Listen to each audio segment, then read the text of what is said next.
Në episodin e 117 të serialit turk Toke Hidhur do të ndiqni. Züleyha ndodhet në spital pas një plagosje të rënd nga një plumb në kokë. Gjatë trajtimit zemra e saj ndalon për një moment, duke i lënë të gjithë në ankth për jetën e saj. Hakan qëndron pranë saj, pa pushimi përkushtuar për të zbuluar autorin e atentatit.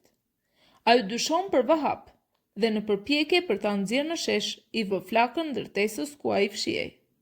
Kjo veprimtari çon në një përballje të tensionuar me Abdul Kadirin, i cili detyrohet të zbulojë një sekret të madh për të shpjeguar pse nuk ka marrë veprime kundrejt Hakanit.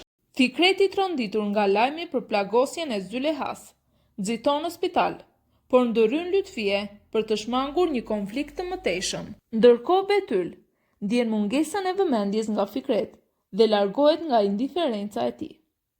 Kur Fikret mëson për fejesën e Züleyhas dhe Hakanit, ai përjetoi një zhgënjim të thellë dhe fillon të kuptojë se dashuria e tij për Züleyhan është e pamundur.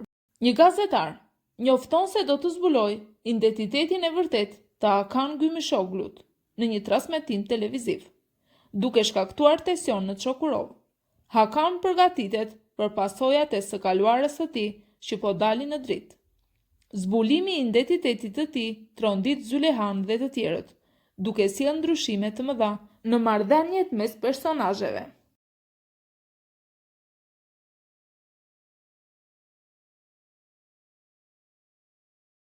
Pavarësisht kërcënimeve nga Abdul Kadir, Lutfie nuk të riqet dhe vazhdon të kërkojë prova për të lidhur ata me vrasjen e Fekeli. Ajo paralajmëron Betyl të mos flasë për ngjarjet dhe përpiqet të sjellë drejtësi. Pas zbulimeve të planeve të tij nga Hakan, Vahap vendos të akmerret duke vënë në shinjestër Züleyhan. Ai arrin të hyjë fshehurazi në dhomën e saj në spital, duke e vendosur atë në rrezik të madh. Ky veprim tregon se Vahap është i gatshëm të shkojë deri në fund për të arritur qëllimet e tij, duke e bërë situatën më të tensionuar për të gjithë personazhet e përfshirë.